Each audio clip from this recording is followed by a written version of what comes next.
Hello, welcome you all. Today we are going to start a chapter of 11th class. Maths का एक chapter start करने जा रहे हैं, सेट थ्योरी।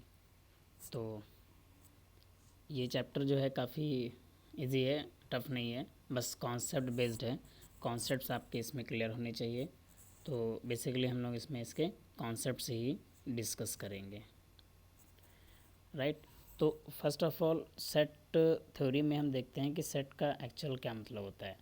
सेट का मतलब ये है कि अगर हम कोई एक कैटेगरी के ऑब्जेक्ट्स को लें और उसके अकॉर्डिंग एक सेट को डिफाइन कर दीजिए, मतलब कि हम सेट को कह सकते हैं कि set is a collection. Set क्या है, एक तरीके से कलेक्शन है वेल डिफाइंड ऑब्जेक्ट्स का, राइट। वेल डिफाइंड ऑब्जेक्ट्स का सेट जो है वेल डिफाइंड ऑब्जेक्ट्स का कलेक्शन है। अब ये वेल डिफाइंड का मतलब क्या है कि मतलब जिस भी किसी चीज़ का आप सेट डिफाइन कर रहे हैं, सेट बना रहे हैं, उसके अंदर जो ऑब्जेक्ट्स हैं वो वेल डिफाइंड हैं, यानी एक ही कैटेगरी के ऑब्जेक्ट्स हैं, ठीक है। ये नहीं कि उसकी डिफाइंड ही नहीं है वो। तो एक वेल डिफाइंड ऑब्जेक्ट्स का अगर हम कलेक्शन बनाते हैं तो उसको हम सेट कहते हैं। अच्छा, ये जो ऑब्जेक्ट्स लिखा हुआ है, ऑब्जेक्ट्स से मतलब है मैथमेटिकल वे में हम इसको एलिमेंट्स कहेंगे, राइट। यानी एलिमेंट्स का एक सेट बनाएं। तो ऐसे बहुत तरीके के सेट हम एग्जांपल ले सकते हैं, जैसे कि set of stars, set of all districts, set of all countries. तो जैसे कंट्रीज़ का सेट मैंने बनाया तो उसमें हम सभी कंट्रीज़ को ही तो लिखेंगे, वो एलिमेंट्स होंगे। ये नहीं कंट्रीज़ का सेट बना रहे हैं और उसके अंदर हम जो है प्लैनेट्स और सैटेलाइट्स को भी लिख दें, तो ये वेल डिफाइंड नहीं रहेगा। वेल डिफाइंड का मतलब है कि एक ही तरीके की डेफिनेशन से वो डिफाइंड होनी चाहिए, सारी एलिमेंट्स एक ही डिफाइंड होनी चाहिए। तो जैसे कि अगर हम बात करें सेट को, जैसे हम कहें सेट ऑफ वॉवेल्स, ठीक है। अच्छा, सेट को रिप्रेजेंट करने के लिए हम कोई भी अल्फ़ाबेट्स का यूज़ कर सकते हैं, कैपिटल लेटर्स का ध्यान रखेंगे। जो सेट को रिप्रेजेंट किया जाता है वो कैपिटल लेटर से रिप्रेजेंट किया जाता है, और सेट के एलिमेंट्स को स्मॉल लेटर से रिप्रेजेंट किया जाता है। एलिमेंट्स जो होंगे सेट के अंदर, यानी जो ऑब्जेक्ट्स होंगे, उसको small letters like A B C and so on इससे रिप्रेजेंट करेंगे।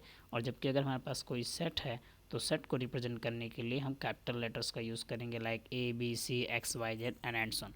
सपोज हम सेट ऑफ वॉवेल्स लिख रहे हैं तो वॉवेल्स के सेट को हमने वी से लिख दिया मान लीजिए, और कैसे लिखेंगे, करली ब्रैकेट्स बना लिया। अब हम इसके अंदर एलिमेंट्स लिखेंगे तो वॉवेल्स का बहुत ही बेसिक से स्टार्ट करें इसको। वॉवेल्स की हम बात कर रहे हैं तो यानी इसके अंदर वॉवेल्स लिखे जाएंगे ए ई आई ओ एन यू, राइट। तो हमारा वॉवेल्स का सेट हो गया।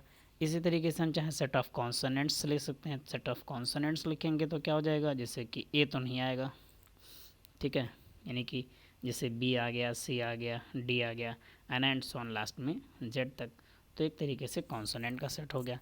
इसी तरीके से हम अगर पूरे अल्फ़ाबेट्स का सेट बनाएंगे तो उसको मान लीजिए हमने ए से रिप्रेजेंट कर दिया तो उसके एलिमेंट्स को कैसे लिखेंगे, A B C and so on, ऐसे लास्ट में जेड तक लिख देंगे। तो इसी तरह से हम किसी भी सेट के एलिमेंट्स को और सेट को डिफाइन करते हैं, ठीक है।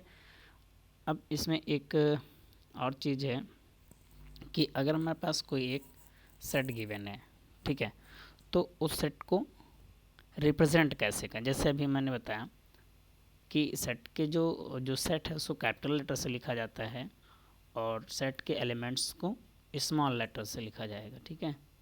अब हम देखेंगे कि किसी भी सेट को रिप्रेजेंट करने के क्या तरीके होते हैं, ठीक है। तो किसी भी जैसे सेट को अगर हमें रिप्रेजेंट करना है तो हमारे पास दो तरीके होते हैं।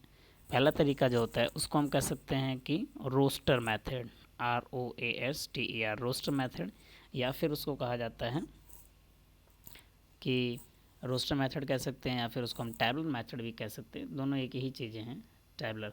तो अब इसमें ध्यान दीजिए, टैबलर और रोस्टर मेथड में क्या होता है कि इसमें आपको एलिमेंट्स को एज इट इज़ लिख देना है सेपरेटेड बाय कॉमा। दूसरा एक तरीका ये है कि अगर हमारे पास कोई सेट है तो उसके सेट के एलिमेंट्स को डायरेक्टली ना लिख करके बल्कि किसी मैथमेटिकल कंडीशन के अकॉर्डिंग लिखें, राइट। तो वो लिखने में ज़्यादा कन्वीनियंट होगा कि आपको पूरे एलिमेंट्स को नहीं लिखना पड़ेगा, बल्कि कोई कंडीशन से आप लिख देंगे मैथमेटिकल कंडीशन से, तो वो चीज़ सारे एलिमेंट्स रिप्रेजेंट हो जाएंगे। तो उसको हम कह सकते हैं दूसरे मेथड को set builder form, set builder form, right. अब जैसे एग्जांपल, चलिए हम कुछ सेट के एग्जांपल लेते हैं। जैसे मान लीजिए मैंने लिखा कैपिटल एन, तो कैपिटल एन का मतलब क्या है, ये सेट ऑफ नेचुरल नंबर्स है। तो अगर हम इसको लिखें तो देखिए दो तरीके लिखने के। पहला ये कि हम एलिमेंट्स इसके जितने हैं सारे एलिमेंट्स को लिस्ट कर दें, जैसे 1 2 3 एंड सो ऑन। तो ये सारे नेचुरल नंबर्स को मैंने एज इट इज़ एलिमेंट्स की तरह लिख दिया। तो इसको कौन सा रिप्रेजेंटेशन कहेंगे, ये रोस्टर या टैबुलर रिप्रेजेंटेशन कहलाएगा, क्योंकि इसमें हमने एलिमेंट्स को डायरेक्टली क्या किया, लिख दिया। अब अगर हम इसको सेट बिल्डर फॉर्म में लिखना चाहें, सेट बिल्डर फॉर्म में क्या होता है कि हमें सारे एलिमेंट्स को लिखना नहीं पड़ता है। जैसे कि अगर सेट बिल्डर फॉर्म में लिखें तो इसे मैथमेटिकल कंडीशन से लिखेंगे, मतलब एन में सभी एलिमेंट एक्स टाइप्स के, जिसमें एक्स क्या है, एक्स को डिफाइन करते हैं, where X belongs to natural number. तो एक ये मैंने मैथमेटिकल कंडीशन से इसको लिख दिया, हमको सारे एलिमेंट्स लिखने की ज़रूरत नहीं पड़ी। This method of representing a set is called set builder form, ठीक है। तो हमारा ये सेट बिल्डर फॉर्म हो गया। ऐसे और भी कई सारे एग्जांपल्स हैं सेट के, जैसे कि सेट ऑफ इंटीजर्स। अब अगर इंटीजर्स के सेट लिखने हैं तो इंटीजर्स में नेगेटिव से बहुत एलिमेंट्स आएंगे, तो डॉट डॉट डॉट लगा के लिख दिया, जैसे -3 -2 -1 0 1 2 एंड सो ऑन। तो ये सिंपल कौन सा मेथड हो गया, टैबुलर मेथड। अगर इसी को हमें कैसे लिखना हो, रोस्टर में सेट बिल्डर फॉर्म में, तो सेट बिल्डर फॉर्म में इंटीजर्स के सेट को सिंपली आप ऐसे लिख दीजिए, Z this is Z, this is set of all element like X where X belongs to integers, ये सभी इंटीजर्स के सेट। तो इस तरीके से हम किसी भी एलिमेंट्स को रिप्रेजेंट सेट को रिप्रेजेंट कर सकते हैं, ठीक। अब जैसे एक हम और लेते हैं एग्जांपल लेते हैं। अब मान लीजिए हम सेट ऑफ नेचुरल नंबर लेते हैं, और ऐसे नेचुरल नंबर्स का सेट लेंगे जो कि क्या हों, 1 से ग्रेटर हों और 10 से स्मॉलर हों। तो सेट ऑफ नेचुरल नंबर्स हम लिख रहे हैं, set of natural numbers, set of natural numbers जो 1 से बड़े हों और 10 से छोटे हों, यानी greater than 1 and less than 10, यानी 1 और 10 के बीच में, 1 और 10 को नहीं काउंट करना है क्योंकि इन बिटवीन कह रहे हैं। तो अब इस नेचुरल नंबर्स को कैसे लिखेंगे सेट के फॉर्म में, तो 2 3 4 5 6 7 8 and 9, right?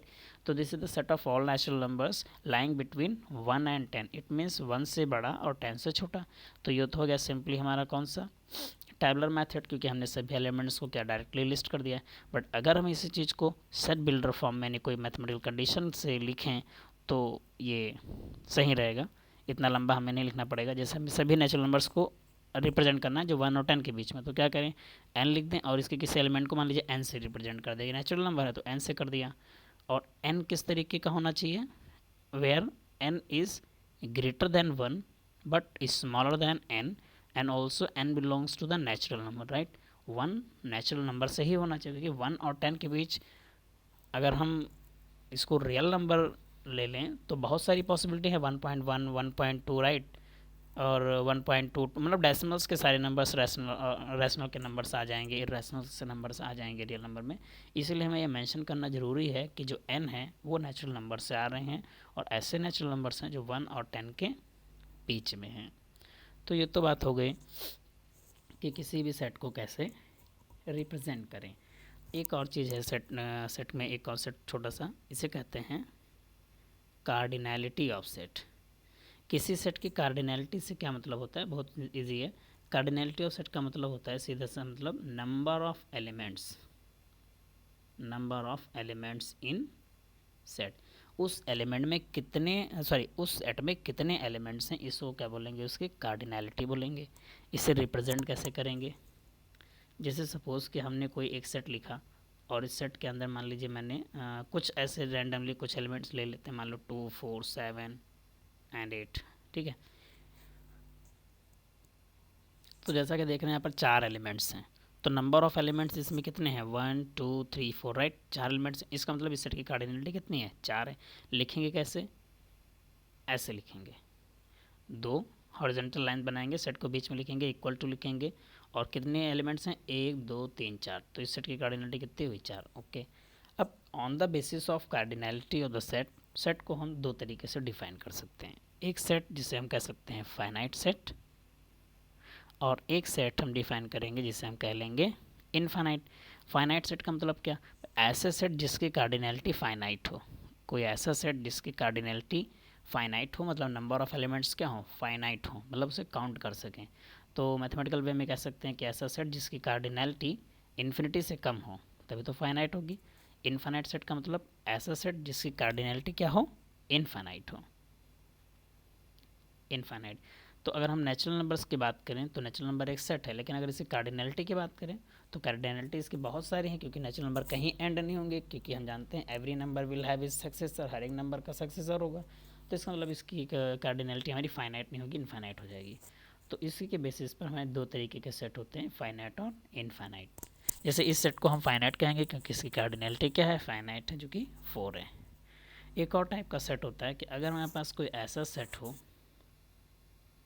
Set with no elements, यानी ऐसा सेट जिसमें एलिमेंट्स ही ना हो, खाली सेट, तो उसको कहा जाएगा एम्प्टी सेट। क्या कहते हैं ऐसे सेट को? ऐसे सेट को कहेंगे एम्प्टी सेट, या फिर कहा जाता है void set, VOID, void, void set. इससे रिप्रेजेंट करा जाता है 5 से, ठीक है। इसका भी काफ़ी यूज़ है, अभी आगे 5 से रिप्रेजेंट करेंगे। 5 का मतलब ऐसा सेट जिसमें कोई भी एलिमेंट ना हो। तो अगर इसकी कार्डिनैलिटी की बात करें, नंबर ऑफ एलिमेंट, तो जाहिर सी बात है कि एम्प्टी सेट की जो कार्डिनैलिटी होगी वो क्या होगी? 0 होगी। ओके, तो ये हो गई बात एम्प्टी सेट की, और इसको 5 से रिप्रेजेंट करेंगे। अब एक कॉन्सेप्ट आता है सबसेट का। सेट के बाद एक कॉन्सेप्ट आता है सबसेट।